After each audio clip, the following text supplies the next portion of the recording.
Spoštovani člani odbora, spoštovani simpatizerji, spoštovani domoljubi, spoštovani ljubitelji svobode duha, prav lep pozdrav z moje strani.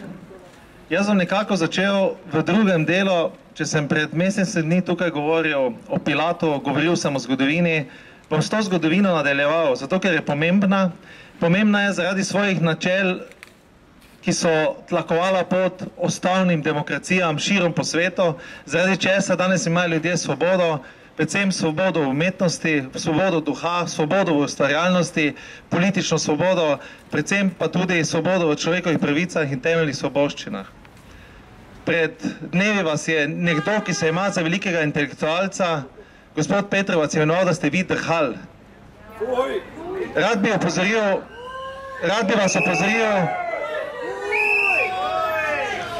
spoštovani prijatelji, rad bi vam povedal, da smo v zadnjih 250 letih imeli dve vrste revolucije. Pred dobrim letom dni, v času druge Janševe vlade, ko smo hoteli začeti spremembe, ciljne reforme, ki bi spremenile to v družbo, ki bi naredile bolj konkurenčno, ki bi naredile preko tega ljudem večje dostojanstvo, večjo blaginjo, smo doživeli 10 000 ljudi na ulicah z granitnimi kockami, ki so svojo agresijo kazali s tem, da so zadaj stale zastave bivše totalitarne Jugoslavije, rdečih zvezd. Torej, to je za mene vsaj neki znanilci nečesa, kar je on imenoval drhal. Mi tega nismo imenovali drhal, ker smo demokrati. Obnašali so se pa kot drhal. To je bila drhal. Spoštovani,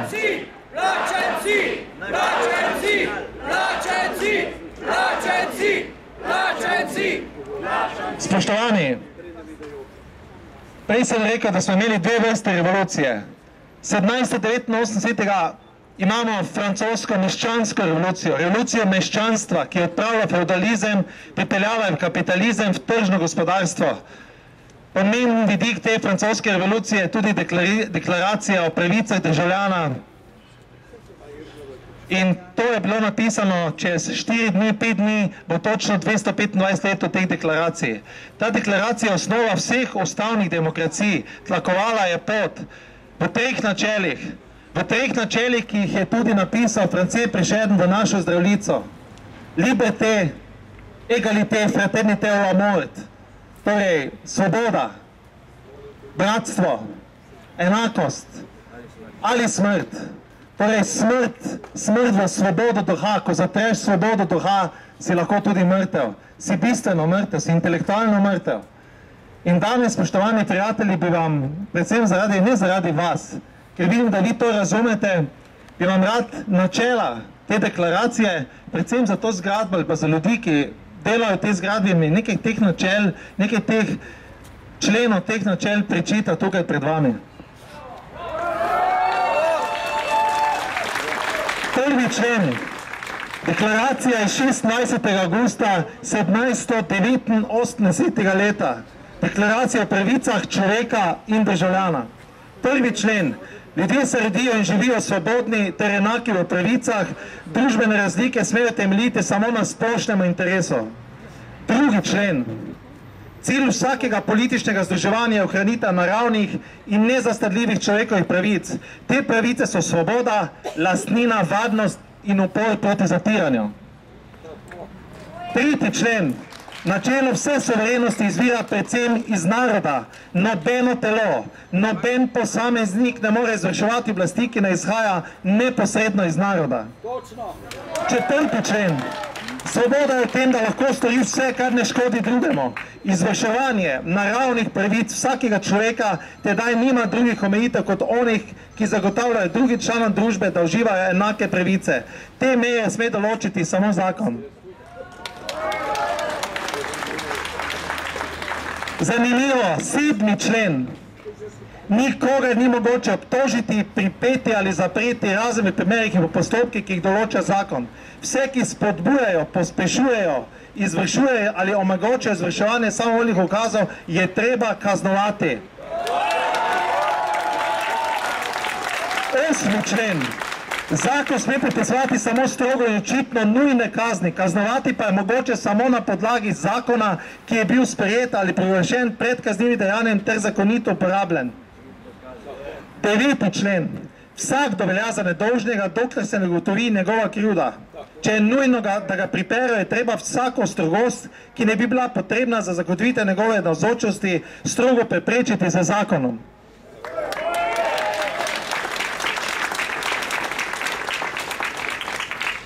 Spoštovani prijatelji, 11. člen. Svobodna izmenjava mišljenja in misli je ena najdragocenejših človekovih pravic. Vsak državljan sme torej govoriti, pisati, tiskati svobodno in odgovarja samo za zlorabo te svobode v primerih, ki jih določa zakon. Spoštovani, 15. člen, ne boste verjeli, družba ima pravico zahtevati obračun dela od vsakega javnega uslužbenca.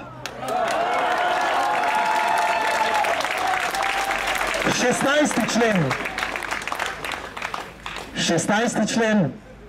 Družba, v kateri nista zajamčeni varstvo pravic in delitev oblasti, nima ustave.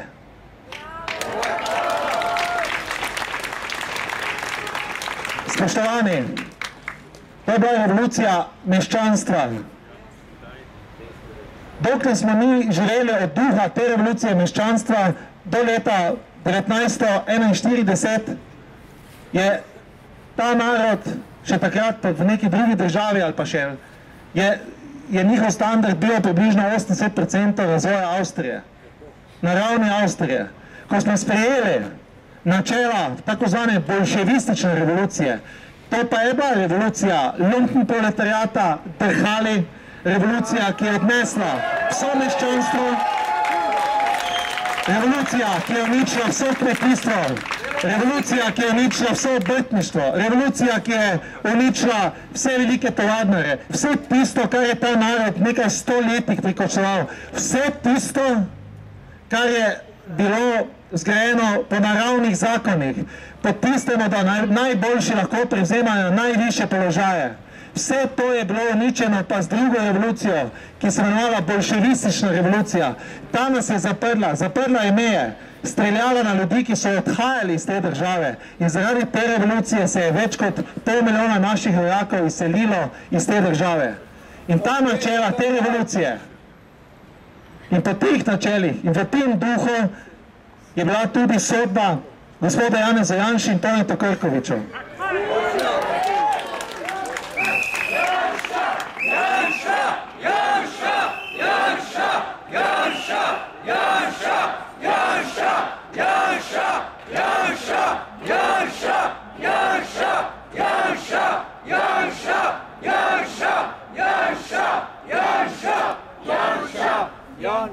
Spoštovani, zgodovina je že pokazala marsikaj. In če imamo Zdravljico za našo slovensko himno, torej ta načela, ki jih je nekako vtkal tudi veliki slovenski pesnik in domoljub France Prešeren, torej mora obstati. To so pa načela francoske revolucije. Torej, svoboda, bratstvo, enakost, svoboda za vse. Svoboda za Janeza Janšo in Toneta Krkoviča, svoboda za Slovenijo. Hvala.